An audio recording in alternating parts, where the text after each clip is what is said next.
Good morning. We're live again this Tuesday morning. We had a little bit of tech issue before, but we're back thanks to our tech guru, Jessica. We're back and we're aiming to go. Yay, Jessica. Yay, Jess. Okay, I have a couple of questions for you in the audience. Do these sound familiar? Your teen appears to have difficulty mustering up energy to complete daily tasks. They rely on others to plan outings or events. They have no desire to engage with new people or experiences. Can be on varying levels, maybe a little bit, maybe a lot, or they just seem to lack motivation. If you say yes to any of this, then this conversation is for you.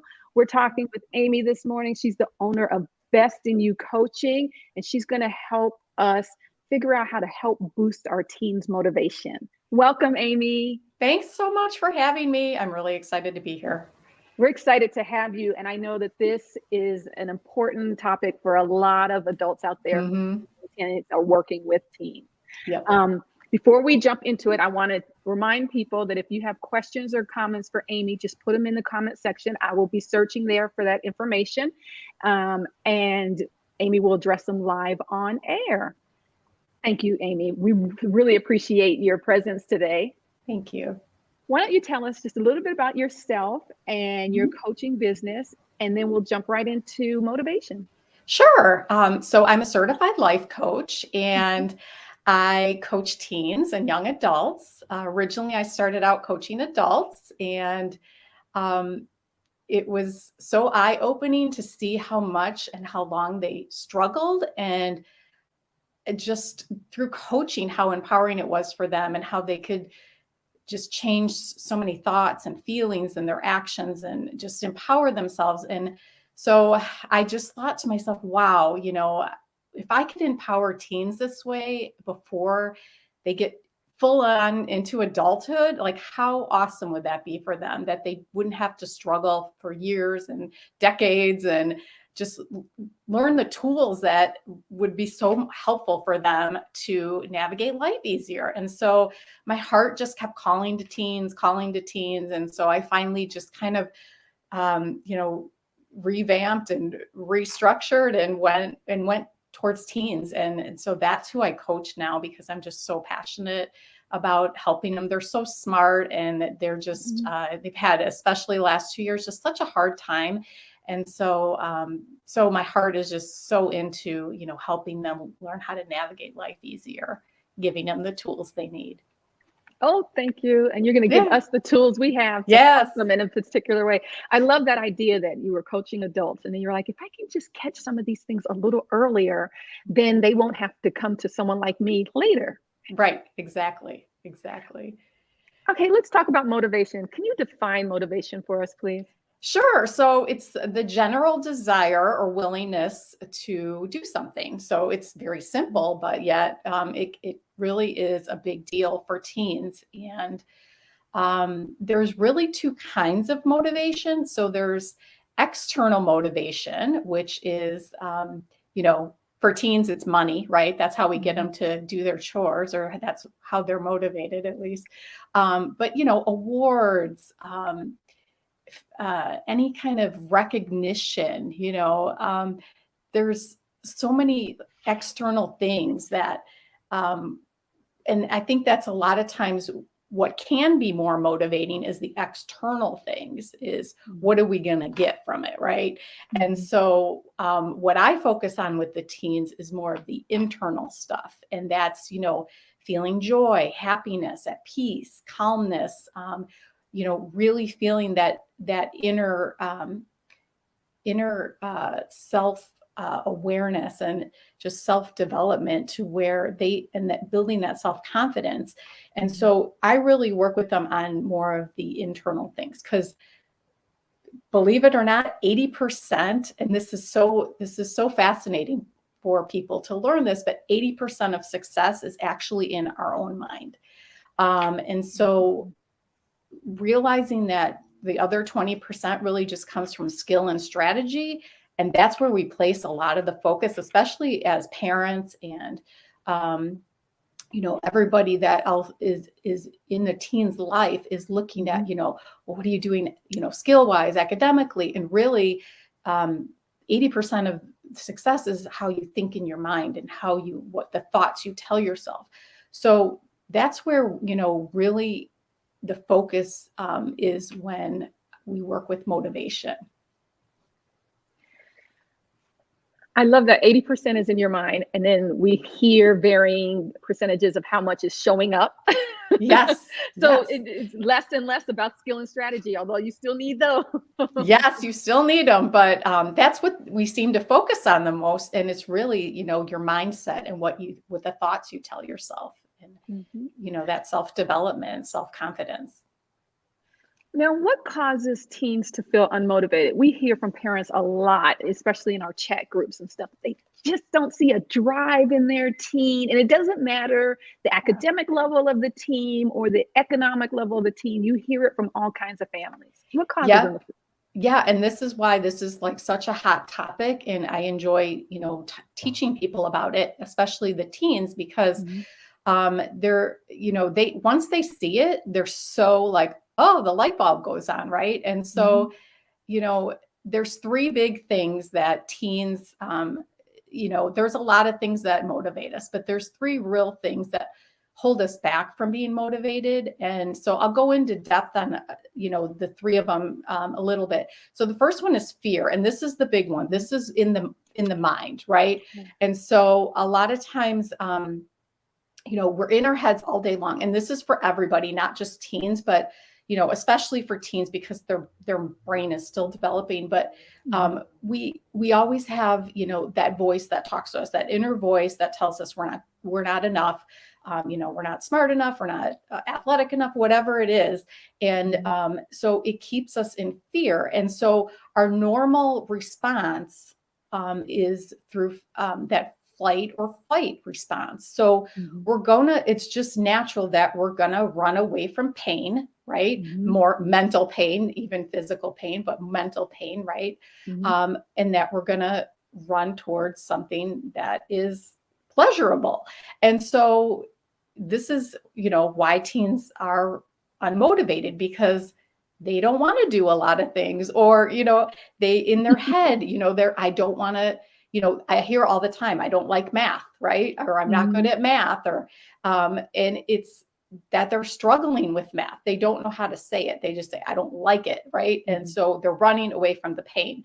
But truly, it's the fear of doing bad at math or failing at math. And so really you have to look at, what are you really telling yourself? And so that it's just a normal response, and fear is the underlier of so many things, and especially being unmotivated. The second one is mindset. So mindset is so important. And I think as adults, we all know this. You see so much on mindset, but it's so true. And mindset is really just reframing your thoughts and thinking new thoughts. And what we don't realize, and our teens don't realize, is we always have a choice on how we want to think. That inner voice is going to take over all the time and try to choose for us and tell us, what we should think, but we really have the choice. We just have to acknowledge that it's coming up for us and think.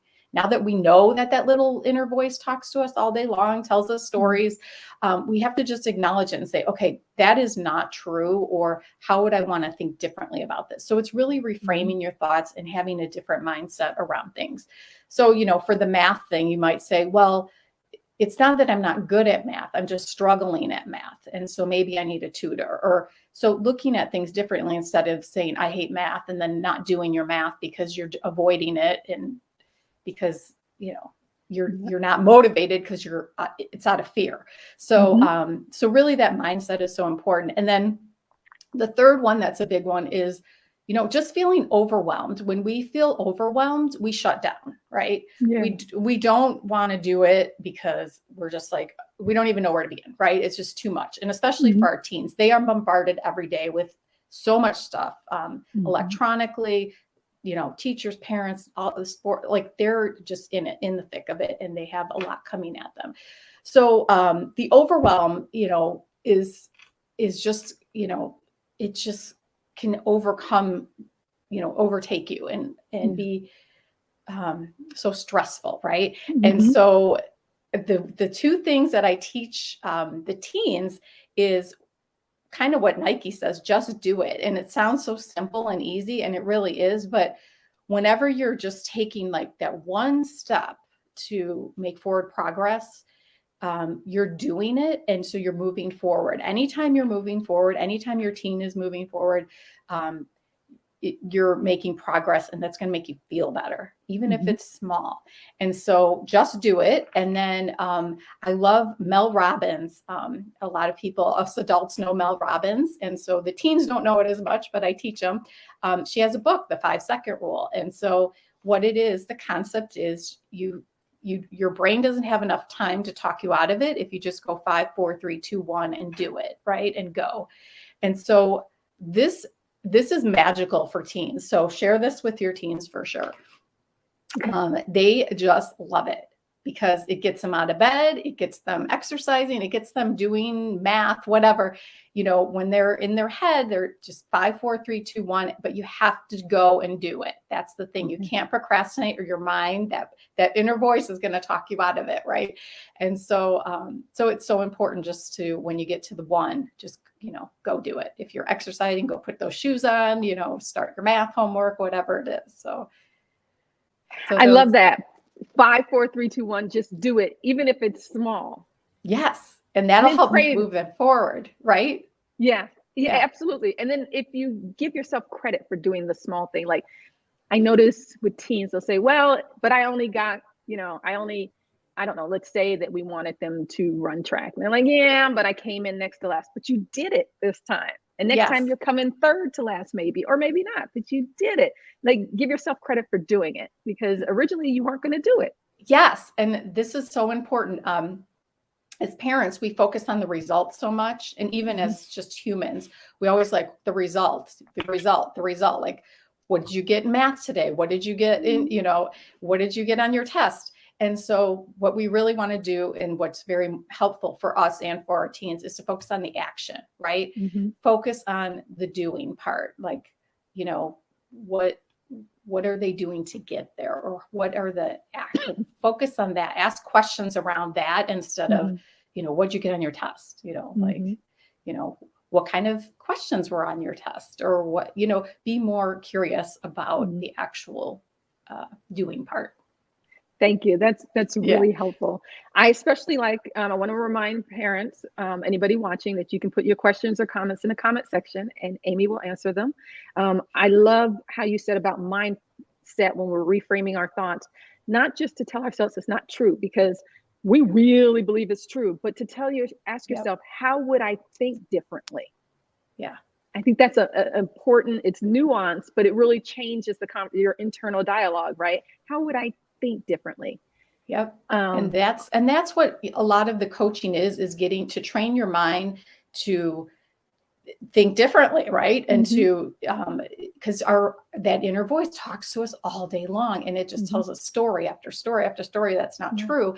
And so it's learning to recognize that is the first step, right? You have to acknowledge it, and then how do you change it? Like, what do you do about it? And so, so we have a comment.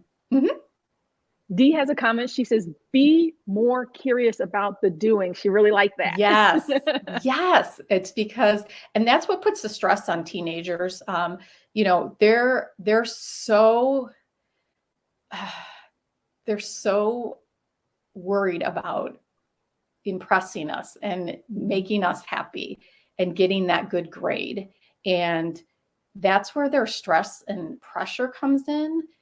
They're really trying to make us happy. Of course, they, a lot of them want them for themselves, and they might be overachievers, but, they're really trying to impress us and make us happy and do what we want them to do, right? And so when you're focusing on the result, it's just putting so much pressure on them. So really try to start and ask open-ended questions and focus on the doing part and the action, and not so much the result. So focus on the doing part. I like that. What more can parents do to help their teens feel more motivated?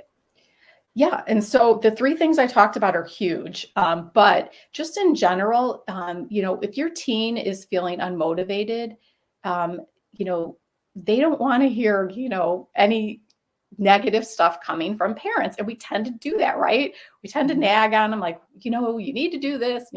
We're telling them all the time. So again, you know, acknowledge and validate them. That is huge for them. You know, I understand, you know, you might feel overwhelmed, or, you know, this is a lot, you have a lot going on. This is, you know, normal for this stage of your life. So you want to normalize it, acknowledge it, and then validate it with, you know, this makes sense that, you know, this is happening for you right now, or that you have a lot on your plate, or whatever it is.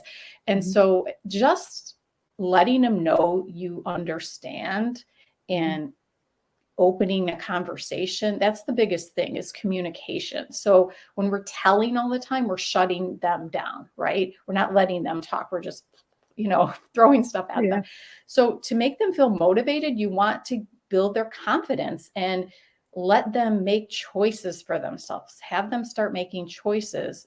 The biggest thing, like, I know this is a big one for us parents, getting them to clean their room, right? I hear this one all the time, right? And so how do I get my kid to clean their room? They're, you know, well, there's a lot of stuff going on there, and I won't go too much into it. Some of it's us and our values are just not matching our values with our teens. But it's really giving them the choice, right? We're telling them, clean your room, it's a mess, you know, and so just this works magically. And I do it with my son, who's the teenager as well. And I just, you know, so I see your room's a little messy. And so, you know, when do you think you'll have time to clean it? Or what would be a good day, right? So you're asking that open-ended question, giving them a choice, right? And then they choose, but then, you know, you need to make sure, like, okay, well, you chose that, so now you have to kind of do it. So giving them a choice is really, now we're kind of getting a little off subject, but, you know, it's very helpful still. It's very helpful. So it helps them be more motivated when they have some skin in the game and it's been their choice. I like that. We have a question from another Aimee. Sure. She says, how do you motivate a student who was motivated prior to the pandemic, but completely unmotivated now, and the person's a senior in high school? So this is a pretty pivotal moment in their life right now. Yes. And I have so many clients in the same situation, and it's hard. I'm not going to lie. It's hard. I don't know if there's a magic wand to wave. A lot of the stuff I mentioned is very helpful, but a lot of it's fear. Like, really just have that conversation with your child and your teen, and find out what's really going on, because on the surface, it's not what it seems, right? And so there's probably some underlying fear there of, just, and some of it is just, there's a lot of overwhelm, and that's where that 5, 4, 3, 2, 1, they might not feel it. They may not want to do it. And that's normal. Again, normalize it for them. But if their goal is to finish, high school, or, get decent grades, they're just going to have to 5, 4, 3, 2, 1 it. And just giving them that tool, and letting them know that, you understand what they might be going through, or at least acknowledging it, is going to be very helpful for them. And then just try to open that dialogue to find out what's really going on with them, because there's usually it's some kind of fear or something they're telling themselves in their mind that it's not true. So you can tell them about that little voice. I like to tell the teens it's called your robber. So you can call it the robber, because it robs us of, living to our full potential. I like that. It robs us of living to our full. Yeah. We have a couple of comments, but Aimee, I also we did a conversation 2 weeks ago, and you may want to find it on our Facebook page or YouTube channel, talking about failure to launch, I believe is the topic. And it really addresses that at this time in life, you have a senior in high school who basically spent half a sophomore year, all of junior year, virtual or hybrid or something awkward, and not receiving all of those rites of passage and developmental steps necessary to have at this point. Right. So there were things that you should be doing to help. Asking a lot of questions, as Aimee suggests, is good. I'm going to put up a couple of our comments because we like to share. Dee says she loves the suggestion of giving them choices. That is huge. And that is for adults too. Like Mhm. when you learn you have the power of choice, it's Mhm. so empowering. And it gives you kind of your control back, Mhm. and you get to navigate. So, and that when teens realize that, and just anybody in general, it's very empowering. Because a lot of times we walk through life, especially teens, they feel like they don't have a choice because they just have people telling them what to do all the time. Mhm. And so, you know, learning that you have a choice and using that choice is empowering. And that's what helps with getting more motivated, because when you're committed to something you want to do or have chosen to do, then you're going to want to do it. We have a comment that was addressed, but I wanted to bring it up, saying that she hopes this is recorded because she's heard some good stuff, and she just started a job as a middle school counselor and and also has a teen at home, so she's got a lot of teens in her life. Yeah. This is the choice. The Yep. open-ended questions give them choice.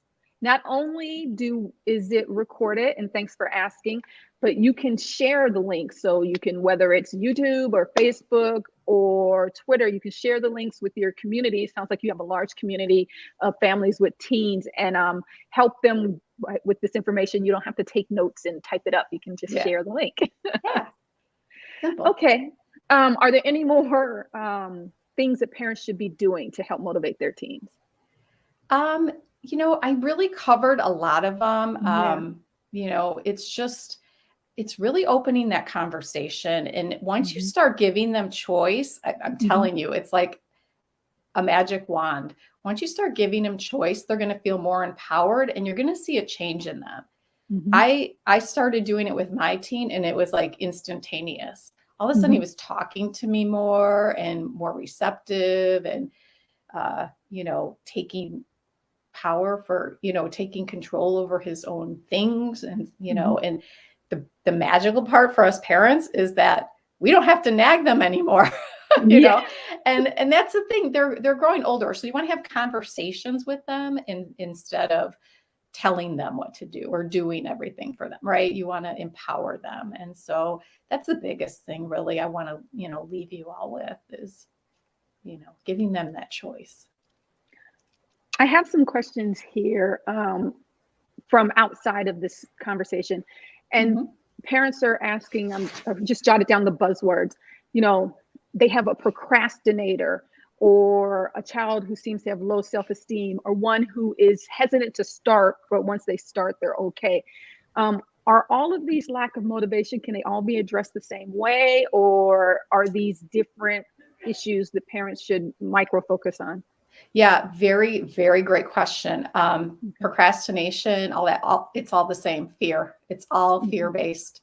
Mhm. Procrastination is usually the fear of, not being good enough, or what, Mhm. not, failure, the fear of failure. Mhm. Most of the things in life, unfortunately, are based around that fear, and that's because that inner voice tells us that, right? And Mhm. um, so yeah, procrastination is very similar, in the sense that it's from fear and just, Okay. yeah, not being motivated. Another one of my offline questions is, how do we respond when your team says, when you're trying to motivate them to do something or encourage them, how do we respond to what's in it for me? Oh, that's a good one. That's the external, right? They want external validation, and maybe something money wise. But yeah, and so I think that's a teaching moment where, of course, teens are very self-focused, and that's normal for their brain development. But Mhm. maybe that's a good time to have the conversation, just that the world doesn't revolve around you, and like just be honest. And and that's a great time to maybe teach your teen how to, give back. Maybe it's a good Mhm. time to schedule, go work at the food bank, or go, Mhm. and so it could be a teaching moment. And Mhm. and again, you can acknowledge and validate, well, that's a normal thing for a teen to say, and Yeah. I hear you. But if you're getting through life like that is not, it's Yeah. not going to Yeah. be valuable for you. So we have a question from Trina. She says, what happens when you have a teen who hates to talk and struggles with communicating? It seems like the more I talk, keeping in mind she's trying not to nag. Good luck with that, Trina. So the more she talks, the worse the conversation goes. He doesn't want to hear anything I have to say. Yeah. And I'm not trying to be disrespectful, but it's probably based on just the some of the things that have transpired already.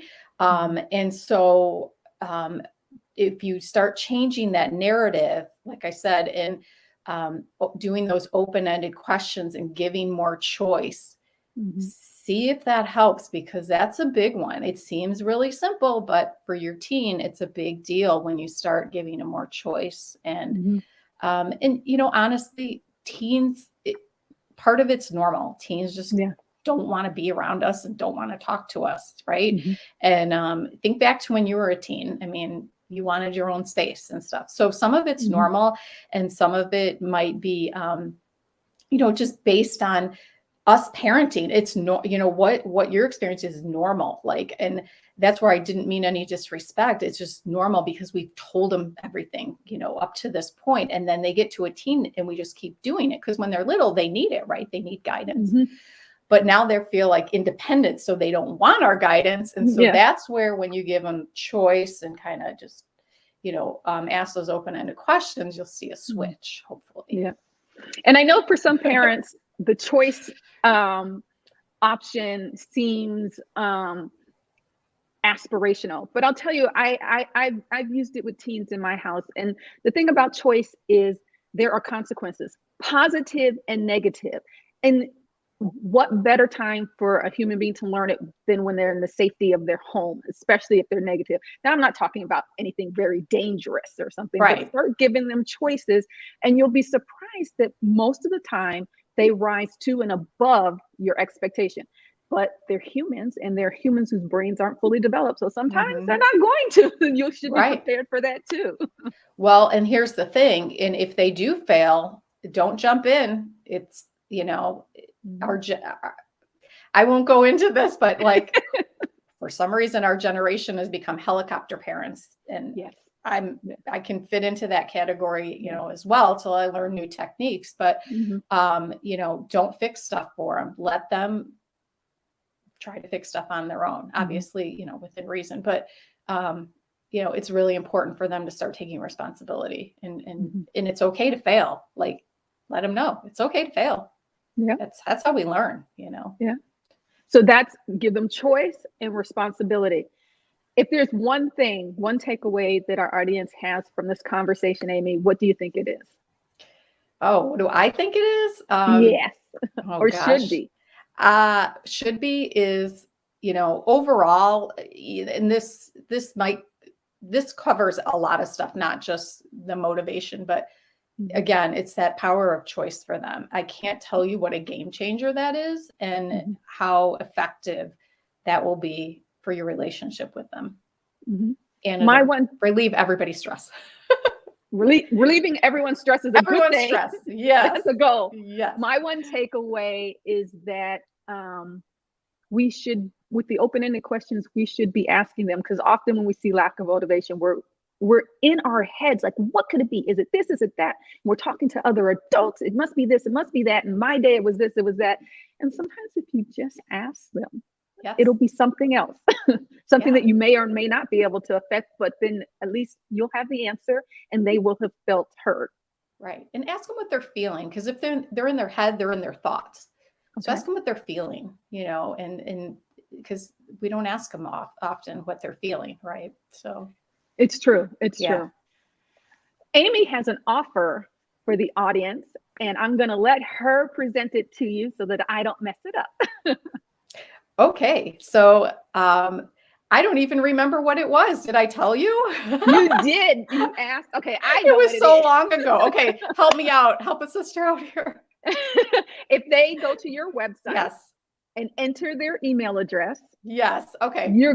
You got it? Okay. I got it now. I forgot. It's been so long. We did this like Yes. way before Christmas. So Yes. like Yes. it's been a minute. So yes, I have a lovely little thing, a gift to give you. If you go to the website, enter your email. I have 3 powerful ways to connect with your teen. It's a very short video. I think it's about 4 minutes, and it'll give you 3 powerful ways to connect with your teen. And actually, there's 4. There's a bonus one. So surprise. Oh, yay. And Yeah. her website address is in the comment section, but just so that it just went up again because Jessica, who's our behind the scenes maven, is really on it. So it's up Awesome, again. Jess. Thank you. Aimee, thank you so much for joining us and Thank for you. having this important conversation with us. Thank you so much.